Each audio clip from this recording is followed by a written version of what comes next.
Céline, je suis excité, je suis excité, je suis excité. Donc, je suis excité, je suis de bonne humeur, je suis heureux. C'est super, tu as envie de rester comme ça, je suis sûre. Oui, mais ma question est la suivante. Est-ce que j'aurais quelque chose à régler si je suis dans cet état ou je devrais rester dans cet état? Eh bien, oui, c'est pour ça que je disais, je pense que tu as envie de rester dans cet état, mais malheureusement, dans la vision Peak State, en tout cas, c'est ce qu'on appelle un traumatisme positif. On se sent tellement bien que c'est un peu too much, quoi. Oui, exactement. Et c'est comme si on s'accroche à ça, hein? C'est aussi quelque chose qui est un petit peu addictif, hein, d'être dans ces états où on est extrêmement bien, extrêmement joyeux, euphorique, ou même dans lesquels on se sent extrêmement puissant. C'est pas des choses qu'on a envie de laisser aller. Donc, c'est rare que quelqu'un vienne me voir en me disant je me sens trop bien, je voudrais arrêter ça. Non, c'est sûr que c'est pas ce qu'on vient me dire. Mais parfois, en fin de séance, quelqu'un peut se sentir comme ça. Ouais. Ouais, Ça arrive très souvent, beaucoup plus souvent qu'on croit. exactement. C'est ce que je te racontais tantôt, juste avant l'enregistrement, une situation que j'ai vécue avec un client et qui, pendant la séance, bon, on est parti de quelque chose qui était intense, qui était négatif, puis on est arrivé à un point où la personne se sentait tellement bien. Et là, je lui dis, ben, on va continuer. Et la personne me dit, mais pourquoi? Je veux rester dans ce bien-être, je me sens bien, je me sens fort. Et je lui dis, c'est ce qu'on appelle un trauma positif. Donc, ça cache quelque chose qu'on doit, moi j'utilise l'expression nettoyer, qu'on doit nettoyer afin que tu te retrouves dans un état de calme, de paix, de légèreté. Et là, on sait qu'on est à la conclusion Mm. de la technique. Et souvent, c'est vrai que quand on laisse la personne un peu plus longtemps et qu'on nettoie, comme tu dis, ce trauma positif, après la personne dit ah ouais, c'est vrai qu'en fait, non, c'était pas calme. Là, c'est beaucoup, en fait, c'est beaucoup mieux. C'est encore mieux parce que y a pas quelque chose comme ça qui bouillonne encore à l'intérieur, même si c'est un bouillonnement agréable. Et en échangeant avec quelqu'un la semaine dernière, cette personne me disait, mais comment je sais si j'ai quelque chose à régler? Et ma réponse a été, ben, c'est clair, si tu n'es pas dans un état de calme, de paix, de légèreté, c'est qu'il y a quelque chose à régler, c'est qu'il y a, il y a un trauma. Et là, la personne me Mm. regarde un peu stupéfaite et me dit, mais ça veut dire que j'ai plein de choses à régler? Et oui, c'est Alors, un qu'est-ce petit que peu le tu me dis? constat. C'est Qu'est-ce un que tu petit peu me le dis? constat qu'on fait. Bah, j'ai envie de dire, c'est pas grave. On a tous des milliers de traumas à régler.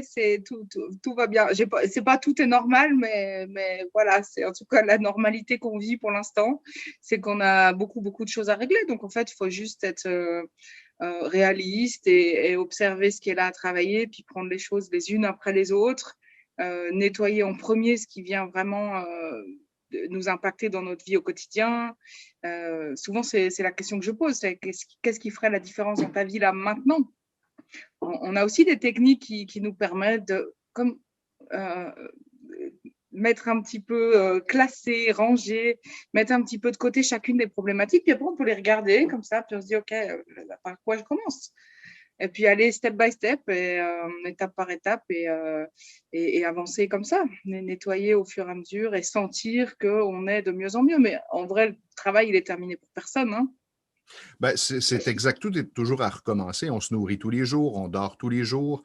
Donc, moi, c'est ce que je disais à la personne. Ben, je dis, tu peux te nettoyer tous les jours ou noter simplement ce qui a un impact majeur dans ta vie, ce qui revient régulièrement, un pattern dont tu Mhm. aimerais te départir. Mais il n'y a pas lieu de paniquer avec ça et de se faire une montagne avec tout ça. C'est simplement une étape à la fois. Mais la prise de conscience, hein, ça peut faire paniquer parce que c'est vrai que c'est là où on enlève les caches autour, puis on commence à voir notre réalité, qui on est, ce qu'on porte. Et puis c'est vrai que c'est pas toujours joli, entre guillemets. Disons, quand on n'a pas les outils pour nettoyer, c'est très compliqué. Et donc, il y a des personnes qui peuvent rentrer vraiment dans des crises existentielles parce que c'est comme si là, elles voient tout d'un coup tout ce qu'il y a à faire, mais quand on sait qu'on a des outils comme là, dans le cas des Peak States, avec la thérapie Peak States, c'est franchement beaucoup plus facile à vivre. Moi, personnellement, ça faisait longtemps que j'étais sur ce cheminement de nettoyer mes zones d'ombre, etc., etc. Et quand j'en prenais conscience, des fois, je me disais, mais la tâche est trop grande. Et j'ai l'impression de ne pas avancer. J'ai l'impression qu'il y a des choses qui reviennent sans arrêt. Et avec les Peak States, j'ai vu enfin les choses qui évoluaient, qui avançaient. Et le fait de savoir qu'il y a ces outils qui existent, moi, personnellement, ça m'a... Je suis soulagée. OK, il y a encore tout ça qui est là, il y a tout ça à nettoyer, mais aujourd'hui, j'ai une vraie réponse. J'ai une vraie réponse à apporter, j'ai des vrais outils qui m'aident et puis j'ai des collègues qui sont là, avec qui on peut travailler, avancer et le fait de savoir qu'on a ces outils, ça soulage beaucoup déjà. Oui, et je fais une petite parenthèse parce que l'Institut donne des formations pour ceux qui veulent devenir thérapeutes ou ceux qui veulent faire cette formation sans nécessairement avoir en tête de devenir thérapeute, mais travailler pour travailler sur eux. Et il y a aussi des ateliers qui sont un peu plus courts et qui permettent de bénéficier de quelques outils pour que vous puissiez travailler sur vous. Alors, c'est Mmh. vraiment, vraiment intéressant. Donc, pas besoin de faire nécessairement la longue formation de thérapeute si vous souhaitez simplement apprendre quelques techniques pour travailler sur vous, régler vos trucs au fur et à mesure. Oui, parce que les techniques de base qu'on propose, notamment ce qu'on a même déjà proposé dans nos capsules avec le tapotement sur un point, avec l'association corporelle, avec le fait d'être dans le présent, dans notre corps, d'observer les sensations, le fait de se donner de l'amour à soi-même. Tout ça, c'est les techniques qu'on va vous apprendre et un petit peu d'autres un petit peu plus poussées. Mais avec ça, on guérit déjà, donc on l'a déjà dit, mais 70 à 70 en Suisse, on dit 70, 70% des problèmes qu'on peut rencontrer. Donc c'est énorme ce que vous pourriez déjà faire par vous-même.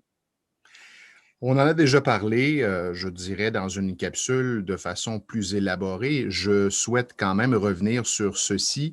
Euh, Beaucoup de gens pensent qu'on doit répéter des exercices à tous les jours. Par exemple, il y a des gens qui méditent tous les jours et qui me disent, ah, moi, si je saute une journée, je ne me sens pas bien. D'autres vont Mhm. utiliser d'autres outils comme la visualisation, etc., etc. Ce sont des outils intéressants. Cependant, ayez en tête ceci. Pourquoi avoir à recommencer tous les jours plutôt que de travailler une ou quelques séances sur une situation et ne plus avoir à la traiter par la suite. Alors ça, Mhm. c'est à vous de faire le choix. Oui, et puis, entre guillemets, l'un n'empêche pas l'autre. C'est-à-dire que quelqu'un qui a déjà une routine où elle fait la méditation tous les matins, bah, c'est super, c'est génial. C'est déjà quelqu'un qui a vraiment envie d'aller mieux et qui est vraiment très actif dans ce cheminement pour aller vers le mieux-être. Donc, ça veut dire que la personne, elle peut utiliser cette routine qu'elle a déjà et juste ajouter des outils, en fait, ajouter des techniques, ajouter le tapotement. Parce que quand on médite, bon, alors c'est vrai qu'il y a tellement de façons de méditer différentes. Il y en a certaines qui nous permettent de faire le vide plus ou moins rapidement, d'entrer dans des états qui s'apparentent ou qui se rapprochent de l'état de samadhi, dans lequel tout est calme, extrêmement calme. Et souvent, c'est un petit peu ce que les personnes cherchent dans la méditation. Mais il y a plein d'autres outils de méditation qui vont faire qu'il y a des choses qui remontent à la surface, des choses qui étaient inconscientes.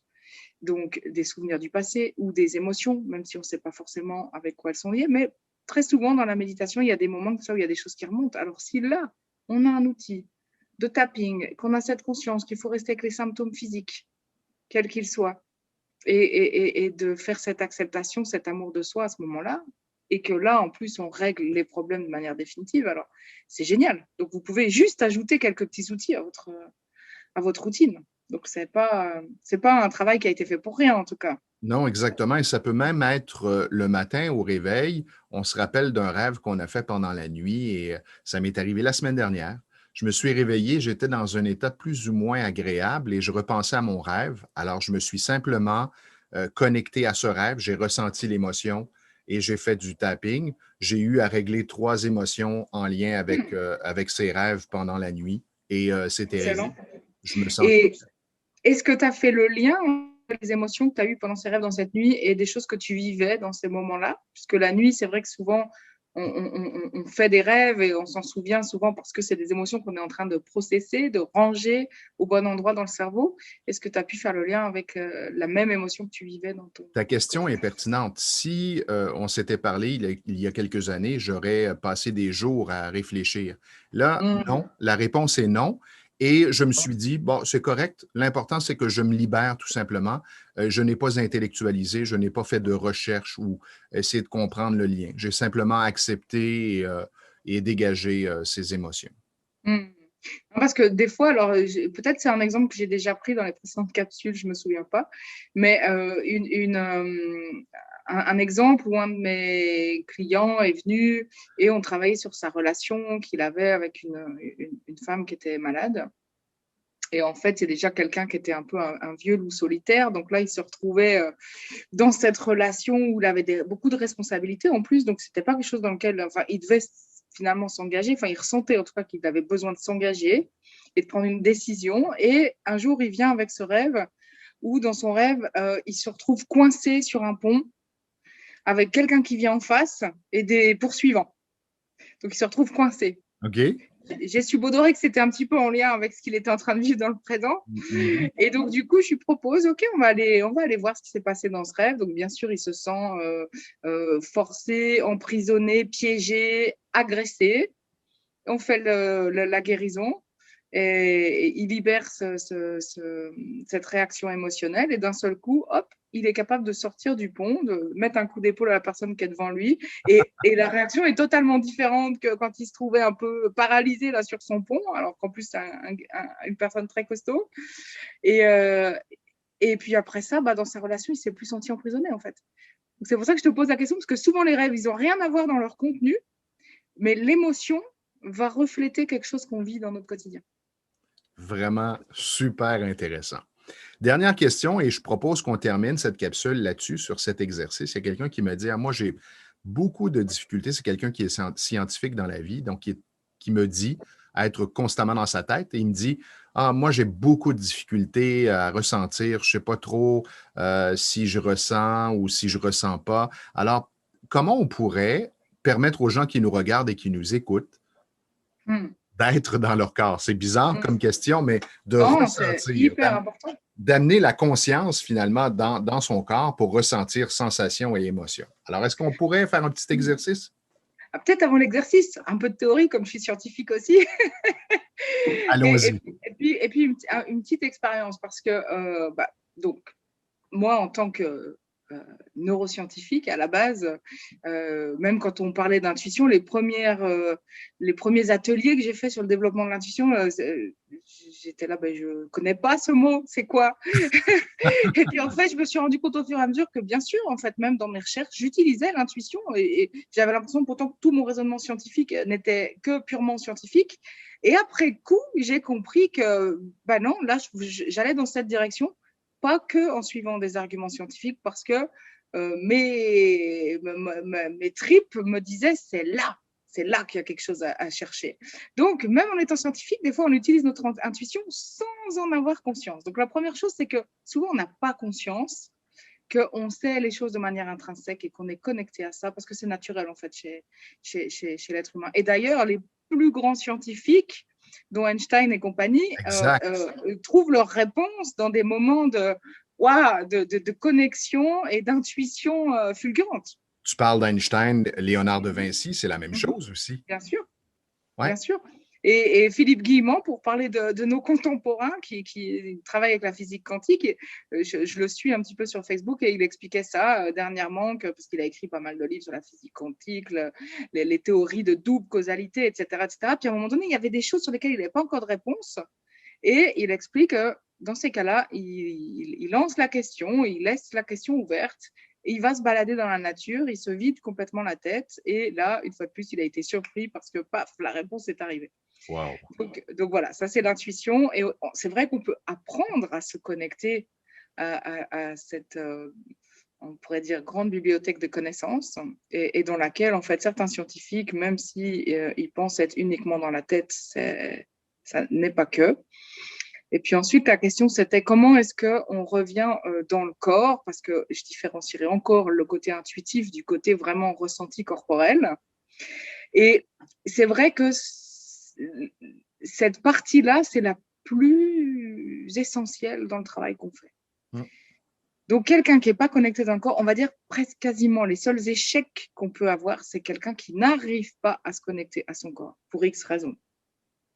Quelqu'un qui peut être en dehors de son corps parce qu'à un moment donné, elle a pris des drogues, par exemple. Ça, j'ai eu le cas plus d'une fois.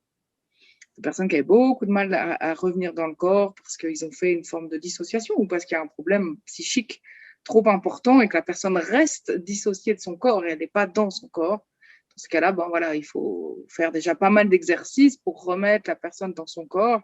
Mais il y a des cas encore beaucoup plus complexes où il peut y avoir eu des abus physiques ou psychologiques tellement importants qu'il y a aussi des dissociations qui se sont faites comme si on était coupé en fait, de ces ressentis corporels. Donc ça arrive et c'est pas toujours simple à régler.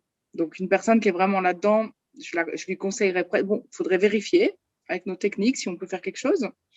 Mais souvent, ce que je vais conseiller, là, c'est de faire un vrai travail corporel, avec les massages, par exemple, pour retrouver la sensation du corps et faire des massages conscients, c'est-à-dire pas juste la personne, elle vient vous masser là où il y a des tensions musculaires, mais que ce soit vraiment une personne un peu plus connectée avec des dimensions subtiles, et puis que vous puissiez, vous, en tant que personne qui se fait masser, venir sentir où passe la main, etc., où il y a des tensions. C'est agréable, c'est désagréable. Est-ce que ça génère une émotion? Moi, je travaillais beaucoup avec les techniques psychocorporelles au début de ma pratique, avant les Peak States. Et c'est absolument génial tout ce qu'on peut faire avec ces approches aussi. Et je vous invite à utiliser le petit outil dont Céline vient de parler, c'est-à-dire juste de vous connecter à ce que vous ressentez. Par exemple, lors d'un massage ou, je ne sais pas, si vous vivez une expérience, si vous faites du sport, par exemple, c'est intéressant. Moi, je le fais à vélo. Alors, pendant que je pédale, c'est comme si je me connecte à mon corps davantage et à certaines parties de mon corps. Par exemple, s'il y a une tension au genou, alors je me connecte à cette tension au genou et parfois elle devient plus intense, ça fait un peu peur parce qu'on se dit, oh, est-ce que je touche à quelque chose qui va s'amplifier? Et juste en acceptant, ça m'arrive de diminuer, pendant que je fais du vélo, la douleur que je ressens. Alors, expérimenter. Que dirais-tu maintenant de nous faire vivre l'expérience de ce petit exercice? Mais oui, alors, il y a plein de choses qu'on peut faire pour revenir dans son corps. On peut faire les automassages, par exemple. Je ne sais pas si tu avais une idée précise en tête, mais ça, c'est une des choses que je peux vous proposer. Absolument. Donc, on se laisse aller. Je vais mettre. Donc, vous pouvez commencer par simplement déjà voilà, préparer les mains, sentir déjà les paumes de vos mains en les frottant l'une contre l'autre. Et puis, ensuite, vous allez venir simplement toucher délicatement votre tête. Prendre conscience à la fois de là où vous êtes touché par vos mains et de ce que vos mains ressentent. Et puis, on peut faire aussi des petits massages sur le front, les tempes.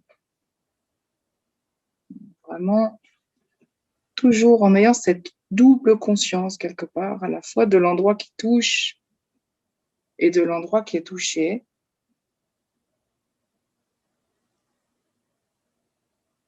Il y a différents mouvements qu'on peut faire pour simplement détendre le front, détendre les yeux. Non, je ne vais pas me masser les yeux parce que je me suis maquillée pour notre rendez-vous, n'est-ce pas? Mais vous pouvez masser doucement, délicatement les globes oculaires, masser les tempes. C'est tout simple, mais c'est vraiment agréable de sentir. Voilà, masser les ailes du nez. Et souvent, c'est des choses qu'on n'a pas l'habitude de faire. Exact. De se toucher, vous pouvez faire le massage des lèvres, et puis des oreilles. Alors ça, vous allez trouver sur Internet, il y a plein de techniques d'automassage.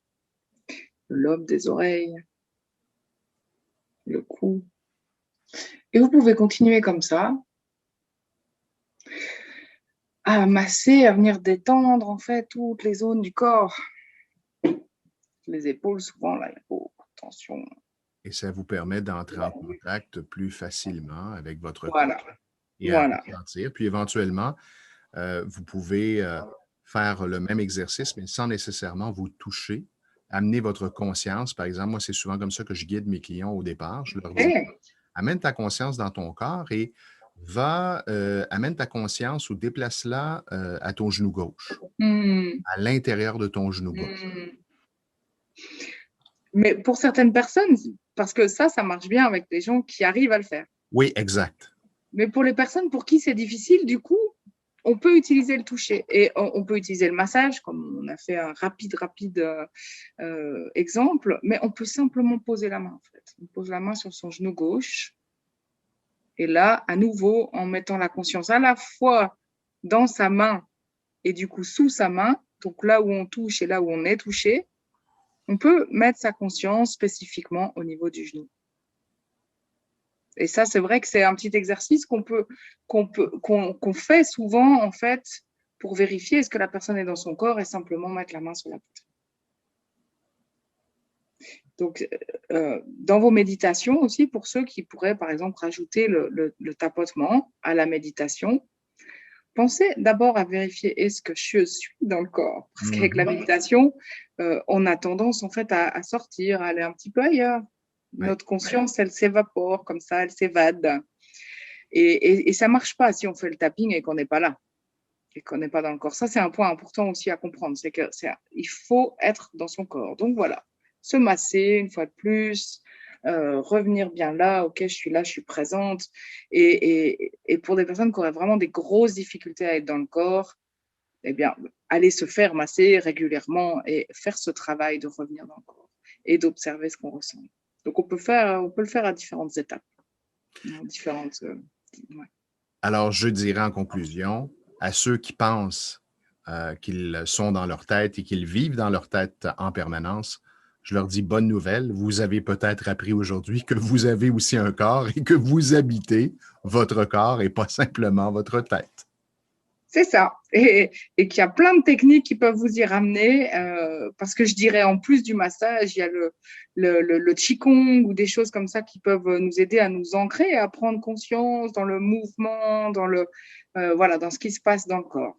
Donc, il y a plein de choses que vous pouvez utiliser. Alors, bonne découverte à vous pour ceux qui n'ont encore jamais essayé ce genre de technique. C'est absolument fantastique. Merci. Merci.